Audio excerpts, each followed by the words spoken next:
কখনো কি এমন হয়েছে আপনি ভেবে দেখেছেন আপনার জীবনের সবচাইতে বড় ক্ষতি হয়ে গেছে, কিন্তু পরে বুঝলেন সেই ক্ষতির মধ্যেই লুকিয়ে ছিল সবচেয়ে বড় কল্যাণ? আসসালামু আলাইকুম প্রিয় ভাই ও বোনেরা, আজ আমি আপনাদেরকে এমন এক বৃদ্ধার গল্প শোনাবো যার এক মুঠো আটা বাতাসে উড়ে গিয়েছিল। তিনি ভেবেছিলেন সব শেষ।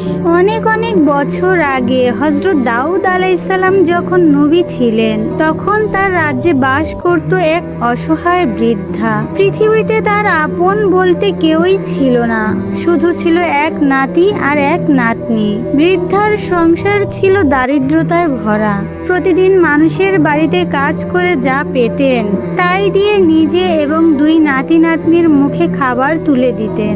একদিন বৃদ্ধা খুব অসুস্থ হয়ে পড়লেন। একদিন, 2 দিন নয়, টানা 3 দিন ধরে ঘরে কোনো খাবার ছিল না। ক্ষুধায় কাঁদতে কাঁদতে নাতি নাতনি ঘুমিয়ে পড়তো আর বৃদ্ধা রাতের অন্ধকারে চোখের পানি লুকিয়ে আল্লাহর কাছে সাহায্য চাইতেন। তৃতীয় দিনের দিন সকালে তিনি ভাবলেন, আর বসে থাকলে চলবে না, আমার নাতি নাতনিরা না খেতে পেয়ে মারা যাবে। অসুস্থ শরীর নিয়েই তিনি বাড়ি থেকে বের হলেন। কষ্টে হাঁটতে হাঁটতে এক ধনী মহিলার বাড়ির সামনে এসে দাঁড়ালেন। মহিলা বৃদ্ধার অবস্থা দেখে বললেন, বুড়িমা, তুমি যদি আমার ঘরের কিছু কাজ করে দাও তাহলে আমি তোমাকে কিছু আটা দেব। বৃদ্ধার মুখে হাসি ফুটে উঠল। তিনি দুর্বল শরীর নিয়ে ঘরের সব কাজ শেষ করলেন। মহিলা তার পরিশ্রমে খুশি হয়ে শুধু সামান্য আটা নয়, বেশ কিছু আটা তাকে উপহার দিলেন। আটা হাতে পেয়ে বৃদ্ধার আনন্দের শেষ রইল না। তিনি ভাবতে লাগলেন, আজ আমার নাতি নাতনিরা পেট ভরে খেতে পারবে। খুশি মনে তিনি নদীর পাড় ধরে বাড়ির দিকে হাঁটছিলেন। কিন্তু হঠাৎ কোথা থেকে যেন এক প্রবল বাতাস এসে হাজির হলো। অদ্ভুত ব্যাপার, চারপাশের কোনো কিছুই নষ্ট হলো না, গাছের পাতা পর্যন্ত তেমন নড়ল না, কিন্তু সেই বাতাস শুধু বৃদ্ধার আটাগুলো উড়িয়ে নিয়ে গেল। মুহূর্তের মধ্যেই সব আটা শেষ হয়ে গেল। বৃদ্ধা দুঃখী মনে মাটিতে বসে পড়লেন আর তার 2 চোখ দিয়ে অঝরে পানি ঝরতে লাগলো। তিনি কাঁদতে কাঁদতে বললেন, হে আল্লাহ, এত কষ্ট করে আটাগুলো পেলাম আর সেটাও বাতাসে উড়িয়ে নিয়ে গেল। বৃদ্ধা পথের ধারে বসে কাঁদছিল।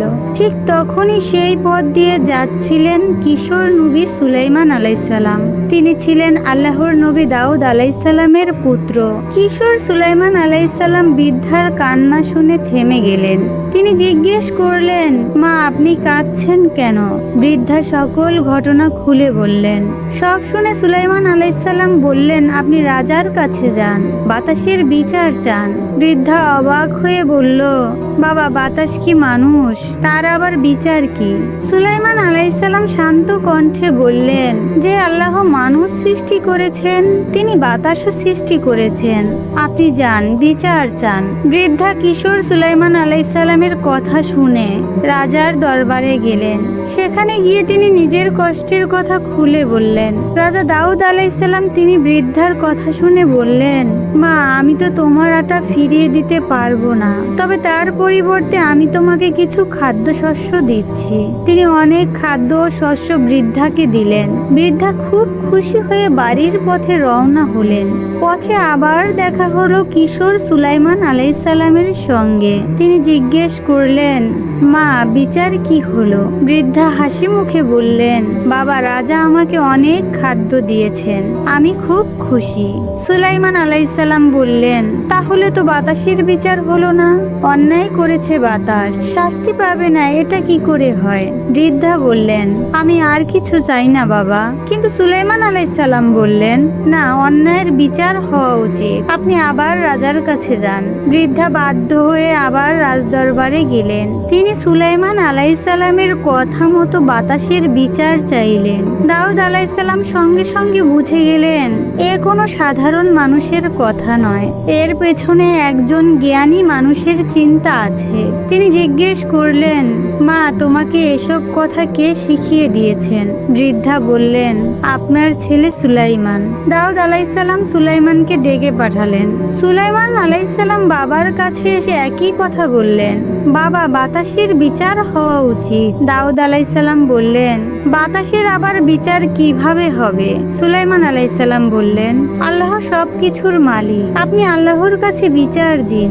দাউদ আলাইসাল্লাম নামাজে দাঁড়ালেন। তিনি আল্লাহর কাছে বিষয়টি তুলে ধরলেন। তখন আল্লাহর কুদরত প্রকাশ পেল। বাতাস যেন সাক্ষী হয়ে জানালো, আমি নিজের ইচ্ছায় কিছু করিনি, আমি আল্লাহর হুকুম পালন করেছি। এরপর আল্লাহর পক্ষ থেকে জানানো হলো, সমুদ্রের একটি বিশাল বড় ব্যবসায়ী জাহাজ ছিল। জাহাজের লোকেরা পাপ ও অন্যায়ে ডুবেছিল। তাদের অন্যায় এত বেড়ে গিয়েছিল যে তাদের ওপর শাস্তি নেমে আসার উপক্রম হয়েছিল। আল্লাহ প্রচুর ঝড় দিয়ে জাহাজে ফুটো করে দেন। জাহাজে পানি ঢুকতে থাকে। মৃত্যু সামনে দেখে তারা সবাই আন্তরিকভাবে আল্লাহর কাছে তওবা করে। তখন আল্লাহ তাআলা বুঝতে পারেন যারা তওবা করেছে তারা সত্য মন থেকে তওবা করেছে। তখন আল্লাহ তাদের তওবা কবুল করেন এবং জাহাজ ডুবে যাওয়ার হাত থেকে বাঁচানোর জন্য বাতাসকে নির্দেশন দেয় বৃদ্ধার আটা নিয়ে গিয়ে সেই ফুটো বন্ধ করে দিতে। আর সেই আটা জাহাজের ফুটো বন্ধ করে দেয়, আর অসংখ্য মানুষ প্রাণে বেঁচে যায়। হযরত দাউদ আলাইসাল্লাম সমুদ্র পাড়ে ঘাটে গেলেন। দেখলেন সত্যি সেই জাহাজ এসে পৌঁছেছে। ব্যবসায়ীরা জাহাজ থেকে নেমে আল্লাহর শুকরিয়া আদায় করছে। তারা বলল, হে আল্লাহর নবী, আমাদের প্রাণ রক্ষা পেয়েছে। আমরা তওবা করেছিলাম, জাহাজের সমস্ত মালামাল গরিবদের দান করে দিতে চাই।